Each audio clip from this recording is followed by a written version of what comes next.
Selamat datang di Java Aquatic Indo Channel dengan gua Ponto. Video kali ini kita lagi mau pasang dan memperkenalkan kepada kalian ada satu produk baru, dimana ini buat kita-kita yang biasanya males untuk tes air.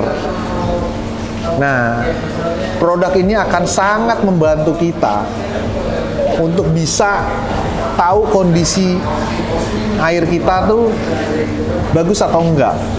Jadi di samping saya udah ada KH Keeper dari Refactory. Jadi fungsinya alat ini, dia akan bantu kita untuk ngetes kadar KH yang ada di akuarium kita itu udah sesuai belum sama yang dibutuhkan sama koral. Karena biasanya kalau kita nge-reef, hal yang paling males kita lakukan adalah tes air. Itu nomor satu. Nomor dua adalah water change, udah pasti. Cuman kali ini kita cuman mau memperkenalkan kepada kalian ada satu produk dari Refactory. Dia made in Polandia dan dia keluarin satu unit yang menurut saya cukup membantu untuk ngetes kalian punya KH.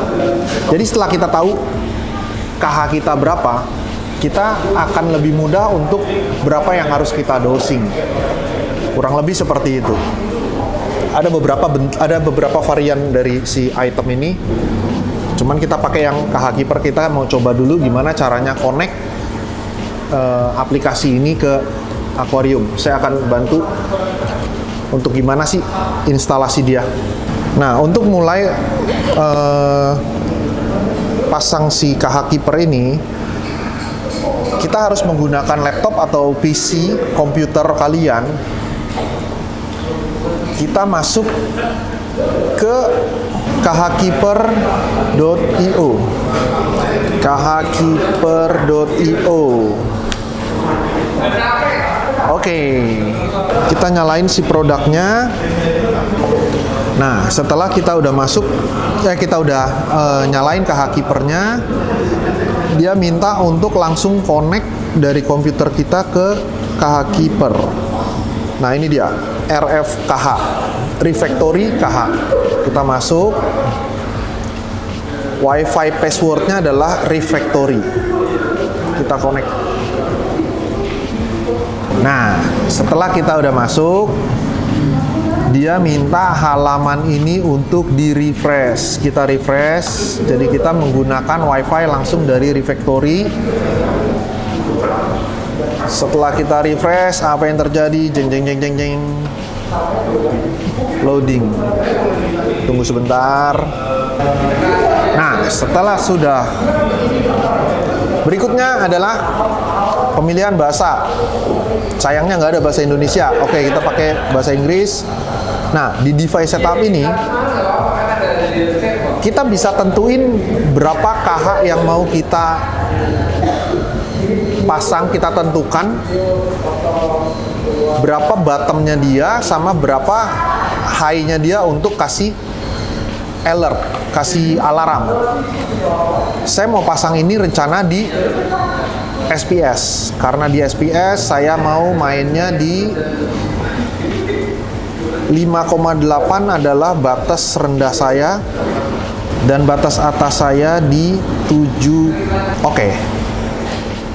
Jadi ini adalah batas saya. Saya mau di bawah itu batasnya di 5,8 DKH. Atasnya di 7. Mungkin kejauhan kali ya, di 6,8 deh. 6,8. Nah, jadi saya mau kira-kira di 6,0 sampai 6,5. Itu range yang kita tentuin.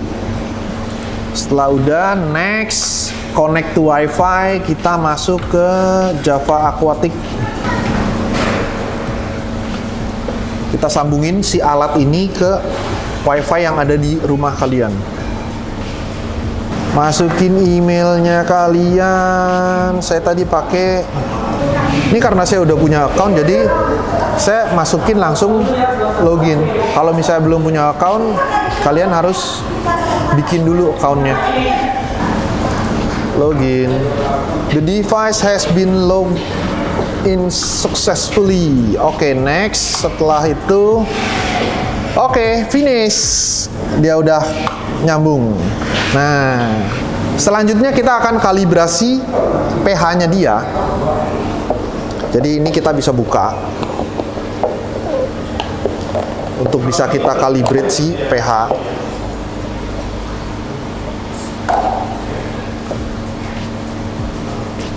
Jadi di dalam ini, di beakernya dia ada setir. Nah, ini dia nih. Si tablet ini jangan sampai hilang karena ini magnet. Ini yang akan bantu untuk ngocok airnya kalian di dalam beakernya ini, di dalam gelasnya. Jadi ini harus ada di dalam gelas. Nanti dia akan bantu untuk muter karena ini magnet.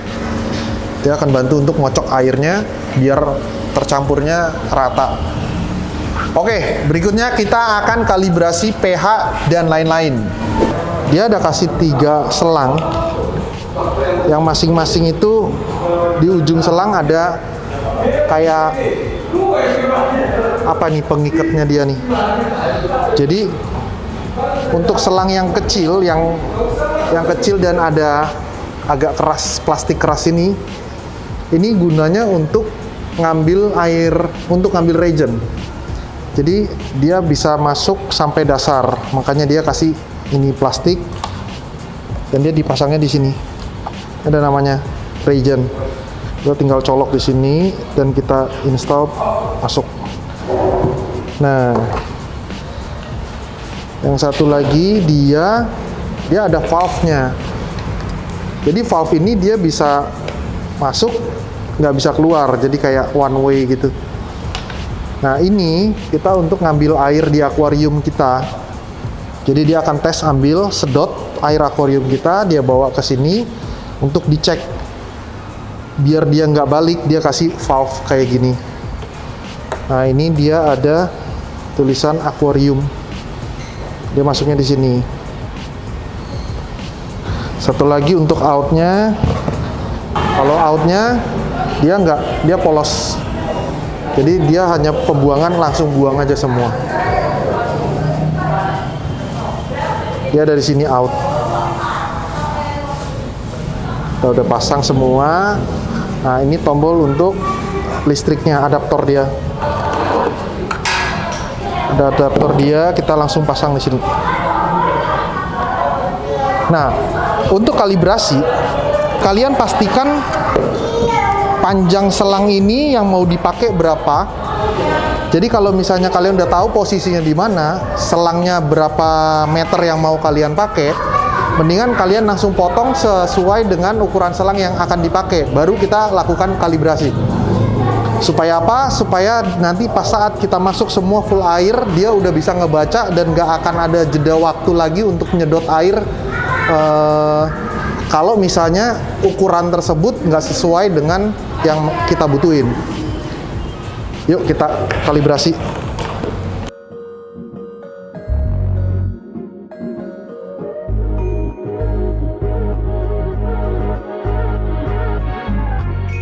Udah masuk ke keeper, kita connect ke wifi-nya dia. Kalau dia minta password namanya refactory. Setelah kita udah connect, kita refresh. Nah, ini kita tentukan kita mau main di KH berapa. Nah, ini yang agak susah. Kita kan mau mainnya mix riff, dimana itu ada SPS dan LPS. Mungkin bawahnya kita kasih di 5,5, atasnya 6,8, biar kita bisa mainnya di 6 sampai 6,2 tengah-tengahnya. Setelah itu kita lakukan kalibrasi. Kita pakai reagent yang 4 liter. Ini kita masukin buat reagent. Ini buat air akuarium. Saya pikir dia valve buat one way. Ternyata dia tuh saringan. Jadi saat kita sedot, Dia ada kayak saringan biar debu-debu detritusnya nggak ikut masuk ke dalam sini. Jadi saat dia ambil air. Jadi air akuarium yang diambil, disedot sama dia aman, terbebas dari detritus. Ini kita celupin buat ngambil sampel air. Salah satu alasan kita pasang KH Keeper di sini, pertama ini adalah mix reef. Dan saya harus ngejaga itu antara KH yang baik buat LPS dan KH yang baik untuk si SPS. Nanti kita update terus. Kita akan mulai coba setelah pasang KH Keeper, kita akan coba selalu update si tank mix reef ini.